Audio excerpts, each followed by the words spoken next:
हम इस वक्त सिक्किम के रंफू में मौजूद हैं और यहाँ पर तीस्ता नदी के ठीक किनारे जो तटीय इलाके थे उनके हालात और उनकी स्थितियां क्या कुछ हैं ये समझने के लिए तस्वीर काफी है।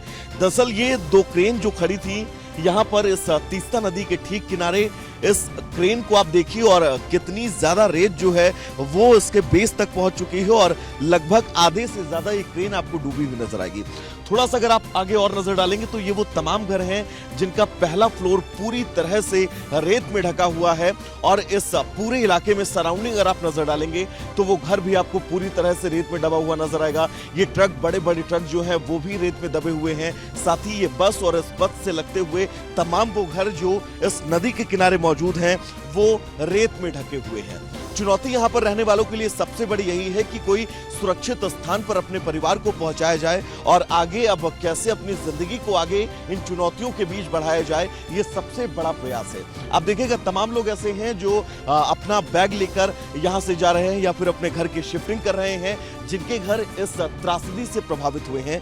मैं आपसे जानना चाहूंगा आपका घर कहाँ पर है और कितना इस वक्त रेत में ढका हुआ है?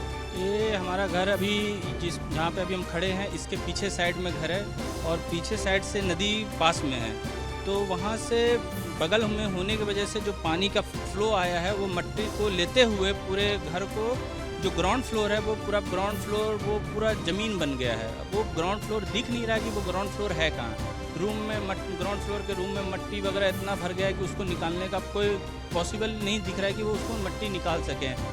तो अभी हम लोग जो हम लोग फर्स्ट फ्लोर पे थे, तो आप देख सकते हैं फर्स्ट फ्लोर पे हमारे रूम में पूरा ठौना भर पानी था, कीचड़ था, तो उसको जितना सामान हो सके वहाँ से निकाल रहे हैं। निकाल करके एक सेफ जगह पे ला करके यहाँ से फिर अपना उसको सामान को ट्रांसफ़र करेंगे। कब तक ये सही होंगी तस्वीरें, क्योंकि ये बहुत ज़्यादा रेत है, क्योंकि जहाँ पर हम इस वक्त मौजूद हैं ये भी बता रहे हैं कि 13-14 फीट तक की रेत है। यहाँ पे कम से कम 12 फीट हम ऊपर में है, मिट्टी के ऊपर में है। और अगर आप पीछे साइड जाएंगे तो कम से कम वो मुझे लगता है 17, 18, 19 फीट है, क्योंकि एक फ्लोर अगर फर्स्ट फ्लोर कम से कम वो होता है 15-20 फुट का, तो उसके तो जी। तो ये तस्वीरें हम आपको दिखा दें। यहाँ पर दरअसल सुबह से जो ब्लास्ट हो रहे हैं उन ब्लास्ट के बीच एक बार फिर से बम होने की सूचना मिली है। अब यहाँ पर सेना के कुछ अधिकारी मौजूद हैं जो इस नदी के आसपास जितने लोग हैं उन सभी लोगों को यहाँ से हटा रहे हैं। आप अभिषेक एक बार तस्वीरें सामने दिखाएगा, क्योंकि ये देखिएगा आप सेना के तमाम लोग इस वक्त यहाँ पर मौजूद हैं जिनको बम होने की एक बार फिर से सूचना मिली है और वो यहाँ से तमाम लोगों को हटाते हुए नजर आ रहे हैं और कोशिश यही है कि किसी भी तरह की आपदा अब आगे ना बढ़े। ये बड़ी चुनौती है। इन तस्वीरों के जरिए आप समझिएगा कि इस वक्त यहाँ पर रंफू के हालात क्या हैं। मुझे अभिषेक के साथ में वैभव मिश्रा, रिपब्लिक भारत, रंफू।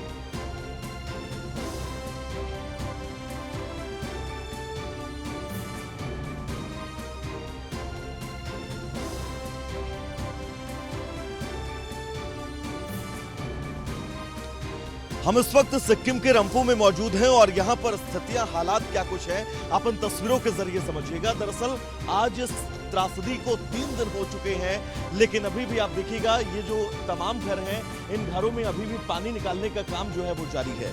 इस तमाम घरों के जो पहला फ्लोर है वो पूरी तरह से डूबा हुआ है और अगर आप ये देखें जहाँ पर दीवार पे निशान है, यानी कि 3 दिन पहले इतना पानी इस लोकेशन पर था जो इस तीस्ता नदी से तकरीबन 500 मीटर अंदर है और ये पूरा इलाका जलमग्न था। अब पानी जरूर धीरे धीरे निकल रहा है, लेकिन जो रेत है और जो दर्द और जख्म पे निशान ये नदी छोड़कर गई है वो अभी तक जिंदा है। अगर आप बाएं एक बार नजर डालेंगे, अभिषेक एक बार तस्वीर दिखाएगा, जिन लोगों के घरों में इस मिट्टी का मलबा पहुंचा था वो लोग अब लगातार कोशिशें कर रहे हैं कि अपने घरों को उन यथास्थिति पर एक बार फिर से पहुंचाया जाए जिस तरह से वो 3 दिन पहले से थे। लेकिन हालात बहुत चुनौतीपूर्ण है। यहाँ पर तमाम एनजीओ के लोग भी लगे हुए हैं, यहाँ पर तमाम जो एसडीआरएफ, एनडीआरएफ, सेना के जवान और स्थानीय लोग मिलकर अब इन तमाम लोकेशंस का रेस्क्यू कर रहे हैं। आप देखिएगा ये पूरी जगह जहां तक आपकी नजर जाएगी आपको सिर्फ और सिर्फ रेत, बालू, मिट्टी, पानी और इस रेत को निकालते तमाम लोग ही आपको नजर आएंगे। और इन तस्वीरों के जरिए इस वक्त सिक्किम के इन तमाम जिलों के, इन तमाम इलाकों के हालात क्या हैं ये आप बहुत आसानी से समझ सकते हैं। मुझे अभिषेक के साथ में वैभव मिश्रा, रिपब्लिक भारत, सिक्किम।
वक्त सिक्किम के रंपू में हैं और तीस्ता नदी ने किस कदर यहाँ पर प्रलय मचाया है, एरियल व्यू के जरिए अपने दर्शकों को हमको तस्वीर दिखाने जा रहे हैं। अब जी एक बार इस पूरे एरिया की सराउंडिंग तस्वीर हमारे दर्शकों तक पहुंचाइए, ताकि तीस्ता नदी के इस महाप्रलय के बाद अब इस वक्त यहाँ के हालात क्या हैं, लोग बहुत आसानी से समझ सके।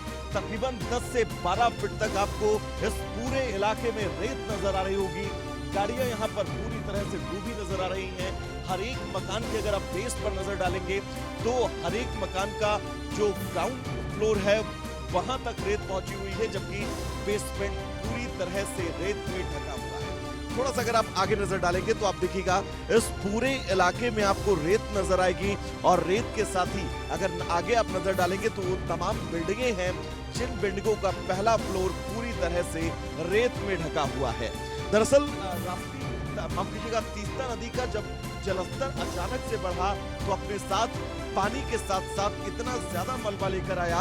अब वाटर लेवल तो जरूर सामान्य है, लेकिन हालात यहाँ के अभी भी सामान्य नहीं है, क्योंकि इन घरों के जो लोग इस घर में रहते हैं वो लोग अब लगातार यहाँ से शरणार्थी कैंप में शरण ले रहे हैं, क्योंकि न उनके पास खाने को लेकर अब स्थितियां बची हैं।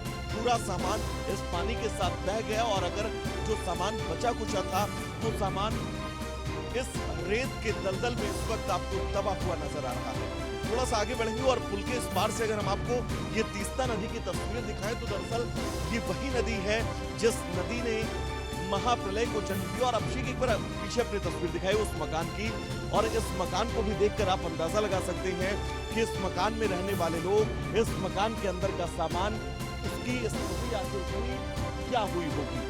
दरअसल इसका वाटर लेवल जितना आपको अभी नजर आ रहा है, इससे तकरीबन 20 से 30 फीट तक ये वाटर लेवल जो है वो ऊपर बढ़ा था।